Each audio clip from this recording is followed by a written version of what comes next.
Inside Outside Innovation is the podcast to help innovation leaders navigate what's next. Each week, we'll give you a front row seat into what it takes to grow and thrive in a world of hyper uncertainty and accelerating change. Join me, Brian Ardinger, and Mile Zero's Robyn Bolton as we discuss the latest tools, tactics, and trends for creating innovations with impact. Let's get started. Welcome to another episode of Inside Outside Innovation. I'm Brian Ardinger, and today we have our co-host Robyn Bolton back. Welcome, Robyn. Glad to be back. We are excited to be back talking about innovation. We were ranked one of the top 15 corporate innovation podcasts out there, so I'm excited to continue this journey and helping our audience understand this world of innovation. For this new format that we've been trying, Robyn came on as a co-host. Anything new going on in your world? I think you're being very humble. You weren't just kind of in the top 15 podcasts by a hair. I think we were You were up there.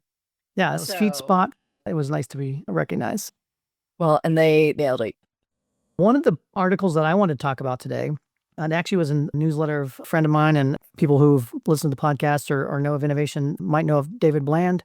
He's the author of Testing Business Ideas, among other things. In his most recent newsletter, he had a little article talking about why most execs regret the projects they didn't cut. The gist of the article was talking about how every executive has a few projects that haunt them, and it's usually the ones that dragged on too long and consumed too much capital. And we always hear about the winner, so to speak, or not betting on the winner. But the idea of a portfolio of things that you've got within your corporate environment of things that you should cut or look at, could it be a big win if we got rid of this thing? How do you prevent that burning capital on projects that you don't want or don't warrant additional investment in time, energy, and money? I'd love to get your thoughts on what you've seen in the corporate environment and this idea of cutting your bets off or making sure that you don't continue to bet down the wrong line. Sadly, I see it all the time. We call them zombie projects. They are the living dead. And sadly, kind of the people that are staffed on them eventually figure it out, and I feel like they become zombies too. Zombie projects eat their brain. The thing is, they are consuming really valuable resources. They're taking up the time of really smart people. They're taking up the funding that could be used to go to another great idea that has better potential. I think back to my early days in P&G's kind of new business development group in just one single BU, and I think there were probably at one time 8 different projects, all new brands that were in different phases of development. And ultimately, only Swiffer launched nationally and survived for several years. There was another one called Dryell that launched, but didn't quite survive the first several years. And then a whole bunch that just petered out. Like you kind of had to wait for the next CEO to come in and do the culling that every CEO does. But in the meantime, it was years of people working really hard on things they cared about that just were never going to work. It was heartbreaking. It's interesting because I think about why does this happen? Because if you're a startup and you're going down the wrong path, you probably don't hear about it because you just kind of run out of runway and it goes away. Where the challenge in a corporate environment is typically you do have some capital that can continue to be funneled in different ways down projects that may or may not be deserving of it. And so I think one of the traps that a lot of corporates fall into is this, okay, we've sunk costs into it. Let's just keep going with it. We know the expectations. It's not going to be a big win or whatever, but it's not going to be a loser. If we get rid of it, I'm branded as a loser, or minimal amount of capital that maybe it is bringing in, the revenue it is bringing in. It's like, well, why should we get rid of it? It's bringing in some revenue versus thinking about it from the standpoint of what if we got rid of that $30 or $50 million investment that we're making every year and reallocated that into newer things that could have more explosive growth or more opportunities. Yeah, I think you're spot on. And it's funny that no amount of mentioning, naming, whatever the sunk cost fallacy will deter people, because there's always the rationalization and this feeling like, in order to be successful, I need to launch a successful thing into the market. And years ago, I was working with a big pharmacy chain, and to try to head it off, we actually created a enterprise-wide award for the biggest pill. It comes down to what we're rewarded for, right? And if you have an award for killing a project to free up the most resources, And of course, embedded in this reward was, what were your learnings? What are the resources getting used for? How are they getting funneled back into innovation? It was amazing that first year how many zombies got put out of their misery.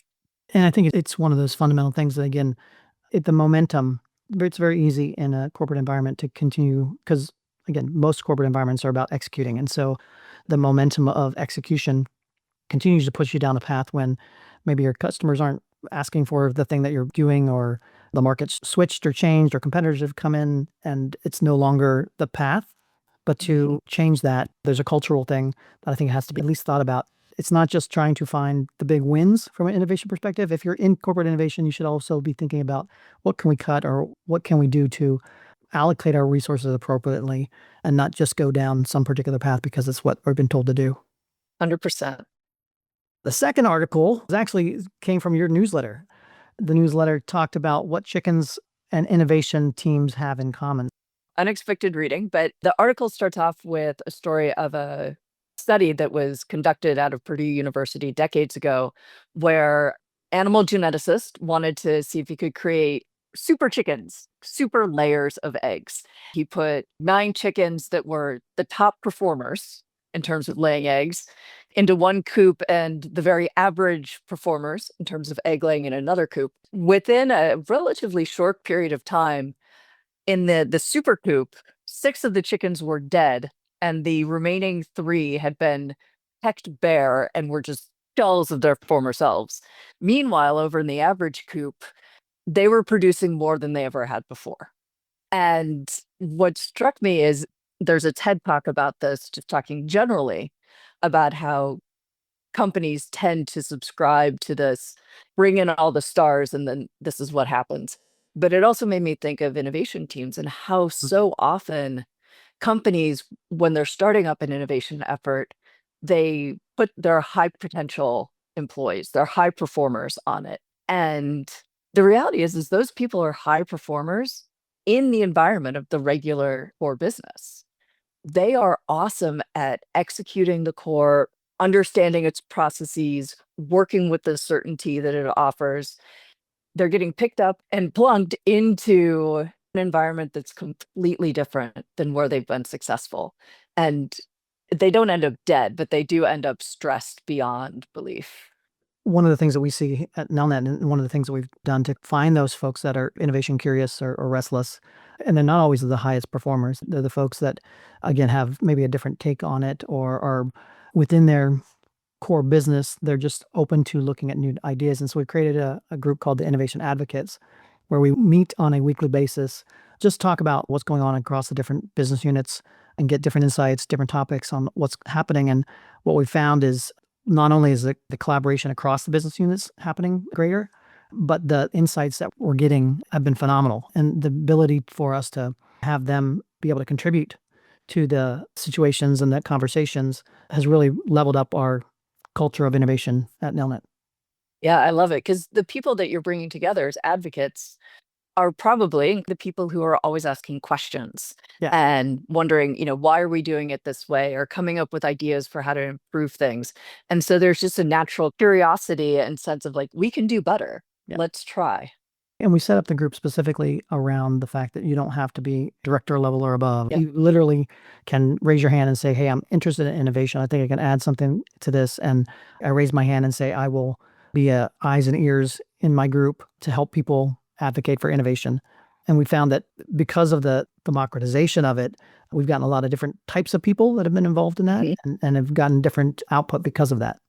And I bet those people feel so much more just empowered in their regular day-to-day jobs. They feel Absolutely. so much more energized and loyalty to Nelnet. And there's just the positive ripple effects for them and for everyone else. It's just got to be off the charts. When you set the stage of, do you want to start your most productive projects with productive hens or the most mediocre ones? It's very thought-provoking. So thanks for throwing that out there. The third article, I want to talk about how Malaysia has dropped the world's first AI bank. The thesis is it's not just a digital front end for a bank in Malaysia. They're really creating a brand new bank focused on how do you remove the infrastructure of a traditional bank. No actual branches, things along those lines. giving younger Malaysians an opportunity to create the TikTok banking, fast, personalized, zero friction. It was interesting reading about it because I do my digital banking, but every so often there's something where I do like to go into a branch because it just feels so much safer. So the idea of like AI is just immediately thinking like, oh gosh, is this like souped up chatbot? Because those things never work. Right. The way the right bank, it's called, is designed is it very much is a chat like, hey, pay my electric bill. Can you transfer money from here to here? And it's like, oh my gosh, like that's just so much more intuitive and natural language. And how kids these days, how the younger generations, that's how they work with the phone. That's how they work with technology. So it just makes a ton of sense. It looked like, and again, I couldn't do it. I'm not a Malaysian. Based on what I read and what I saw, is very much like onboarding for a game. You Mhm. basically put in your mobile number, took a picture of your face, very easy to set up and put your first deposit into the bank, and then again have access to this new way of banking. And I thought about it in a couple different ways. One, it was an innovative way in the banking space in general, and then I started thinking about, well, could something like this actually be executed in like the United States? And what are the barriers and things that would prohibit an existing bank to think about banking in a new or different way? And I think that's one of the things that, again, always holds back corporate innovation. A lot of times is the fact that the first initial response is like, we can't do that. We have different regulations. We have different ways to do this. We can't get rid of our bank branches. It reminded me a lot, how would a traditional bank respond in the early days of the internet when newspapers just put images of their newspaper online. And also a lot of the conversation that we're having now around AI, where as companies are implementing AI, they're realizing they're having more success by completely rethinking processes instead of trying to adapt what they do to AI. They've created something from scratch without trying to work with the existing infrastructures and workflows. I was saying earlier that what fascinated me is that the two companies behind this bank, one is C Technologies, and they are the leading digital payments and financial services provider in Southeast Asia. So that makes total sense.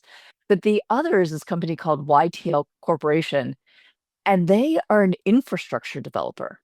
So they build physical buildings and physical infrastructure, which seems like the exact last thing they would want is to help create a digital only bank. So I just found that combination of founding funders really, really interesting. The other thing that struck me when reading this is what's happened in the past is happening in the future. I spent some time in Hong Kong back in the early dot-com era with the division of Ion Global, and we were building out basically internet infrastructure for HSBC Bank and Cathay Pacific Airlines. And back in the day when it cost $4 million to build a website, our company was doing that, and I was in charge of the research division to help figure out how do people use these new technologies. And what made me think about that is we had an Australian bank at the time that wanted to create the new digital bank, which didn't exist. And a lot of the similarities for what they were doing today with this Malaysia Right Bank versus what this Australian bank was trying to do, very similar mindset, but they're just using the newest, latest technologies of the day to try to create new ways of doing it. What I found interesting is that experience was 20 plus years ago, and a lot of the same things as far as the benefits that they're touting are the exact same things they're touting today, just using a different technology stack, being AI versus the internet as a way to connect with customers. Now that is interesting because probably all looking at this being like, this is so disruptive. And, with the benefit of hearing your experience, I'm like, is this really disruptive or is this an evolution that technology is enabling? But the fundamental jobs to be done are the same. And so we're just evolving as technology evolves. And it seems like the companies that embrace the innovation are embracing it from how do we create a different customer experience? So the ones that are Mhm. not just taking it from let's again create a new tool set to do something faster, cheaper, better. But it seems like this right bank and what we were working on back in the day was how do we literally change the customer experience, give the customer what they actually need or want. And as consumer trends change in that, like we were talking about the younger TikTok generation, it's how does banking change? And can you create innovative things because of focusing on that customer versus focusing on the technology or things along those lines?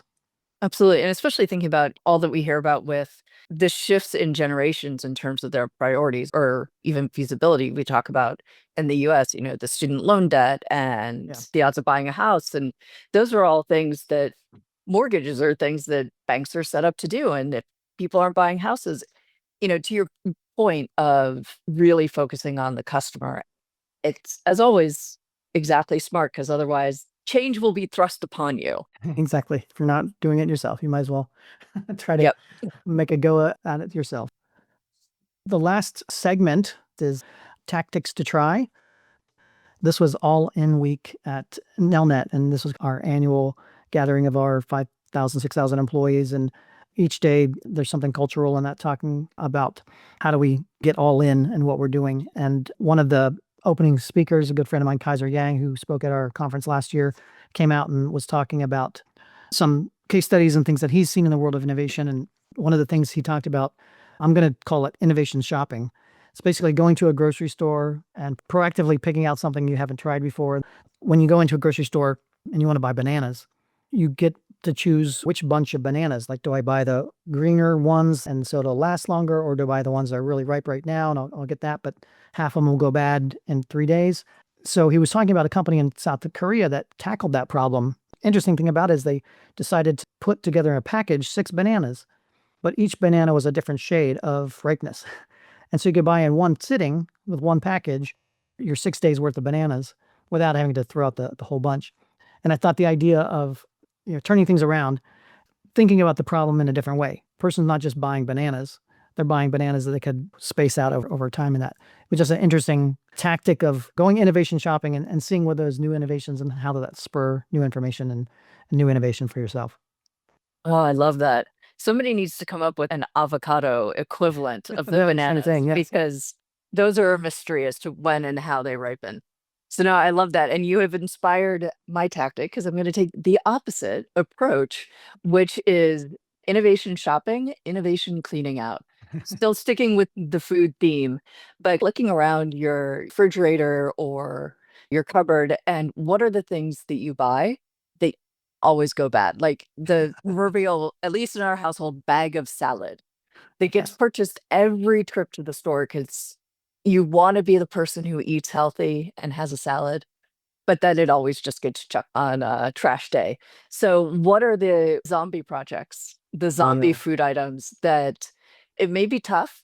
That's the reality, but just to be like, hey, you know what? We're just not going to buy this anymore. And if for whatever reason I really do have a craving for a salad, I'll just go out to eat or go to Panera or whatever your local deli is and take care of it that way. But I'm going to stop buying the zombie salad.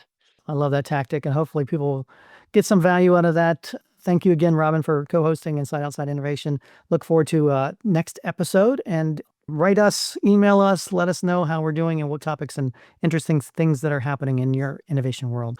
We'll see you next time on Inside Outside Innovation. That's it for another episode of Inside Outside Innovation. Today's episode was produced and engineered by Susan Stiebel. If you want to learn more about our teams, our content, our services, check out insideoutside.io, or if you want to connect with Robyn Bolton, go to milezero.io. And until next time, go out and innovate.